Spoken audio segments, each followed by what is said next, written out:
Now, for a long time, we believed that stretch goals unconditionally fuel performance. And it turns out that stretch goals can promote superior performance, as we've just discussed recently, but there's significant risks associated with setting stretch goals or challenging goals. I'll show you a quick video, and as you watch that video, think about, first of all, what is the goal? What is the strategy to accomplish that goal? And when did that strategy turn unethical? Gentlemen, the word from on high is that felony rates, district by district, will decline by 5% before the end of the year. We are dealing in certainties. You will reduce the UCR felonies by 5% or more, and I've always wanted to say this, let no man come back alive. In addition, we will hold this year's murders to 275 or less. Christ. Feeling a little phased, Colonel Foster? A little dyspeptic? This who? No, sir. I'm good to go. Here's a fun fact for you people. If Baltimore had New York's population, we'd be clocking 4,000 murders a year at this rate. There is no excuse I will accept. I don't care how you do it. Just do it. Deputy, as familiar as we all are with the urban crime environment, I think we all understand there are certain processes by which you can reduce the number of overall felonies. You can reclassify an ag assault, or you can unfound a robbery. But how do you make a body disappear? There isn't one of you in this room who isn't here by appointment. If you want to continue wearing those oak clusters, you will shut up and step up. Any of you who can't bring in the numbers we need will be replaced by someone who can. That is all. As you can see in this video, goals, stretch goals, aggressive goals, can promote unethical behavior. And we now have a rapidly building body of evidence that suggests that stretch goals, aggressive goals, can trigger unethical behavior, can push people, good people, to do unethical acts. Max Bazerman, Marie Schweitzer, Lisa Ordonis, Adam Galinsky are among the scholars who contributed to this line of research. And what they find is that challenging goals can promote, first of all, our inflating our own performance, overstating our performance, or lying about our performance. And they can also promote our engaging in unethical acts to reach a particular goal. Examples, unfortunately, abound. Many years ago, Sears Roebuck set very aggressive sales targets for its automotive salespeople and service people. And what the regulatory body, when they conducted an internal inquiry into the company, found that in over 90% of the cases, the automotive servicemen were conducting unnecessary repairs. Miniscribe set very aggressive shipping targets for its employees. And what they discovered is that their employees were shipping actual physical bricks to customers.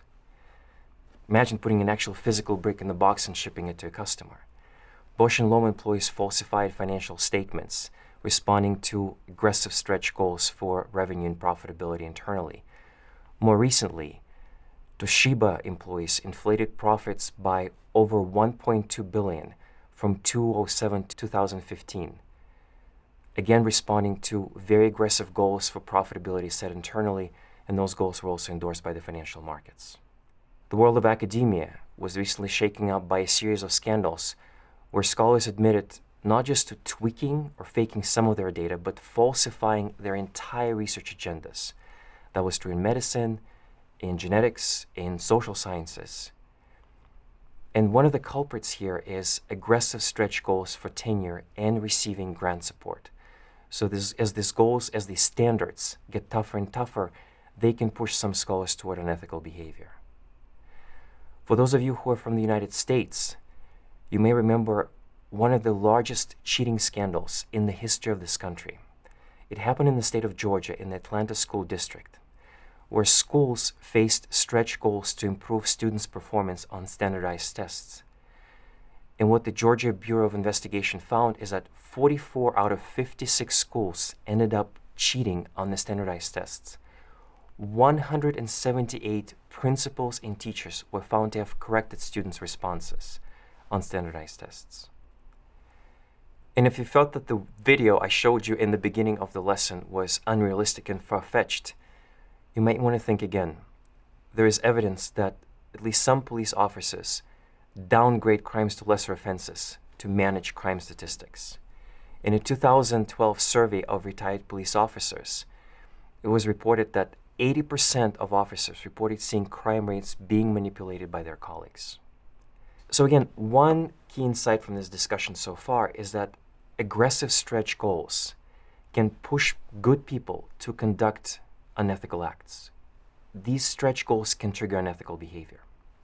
Now, there's a second prominent risk that's associated with stretch goals, and that is that stretch goals can promote dissatisfaction.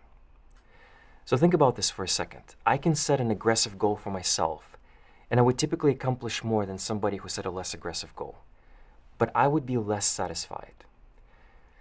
We find evidence for this in negotiations, for example. Imagine this. I go into a negotiation with a more aggressive goal, and typically I would do better in that negotiation compared to somebody else who set a less aggressive goal. I would accomplish more, but I would walk out of that negotiation less satisfied compared to this other person. Why do you think that is? Think about it for a second.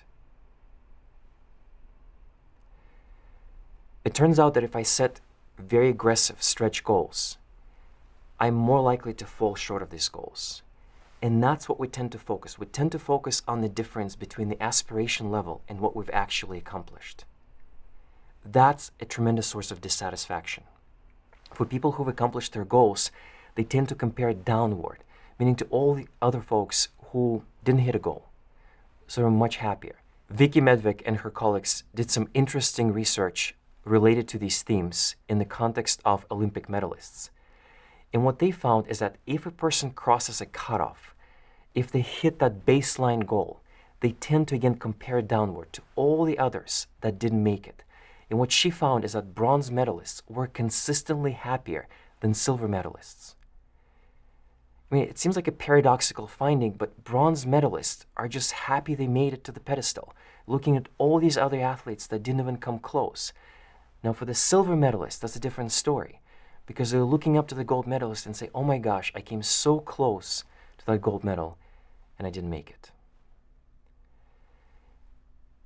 And so I would like for us to walk away from this discussion so far with two key insights. One is that when we set stretch aggressive goals, they can stimulate unethical behavior. This unethical behavior can come in the form of our lying about our performance, inflating our performance numbers, or we can engage in unethical practices to hit a particular goal, to hit the numbers, so to speak. Now, the second unfortunate risk of setting stretch goals is that the stretch goals can promote dissatisfaction precisely because they're much more likely to focus on the difference between the aspiration level and what we've accomplished. So burnout in organizations now takes on a more precise analytical meaning. One of the causes for burnout is people consistently being faced with stretch goals, and you have that cumulative effect of dissatisfaction. So keep in mind that by setting stretch goals, you can promote immediate performance results. You can attain superior results, but those results may not necessarily be sustainable.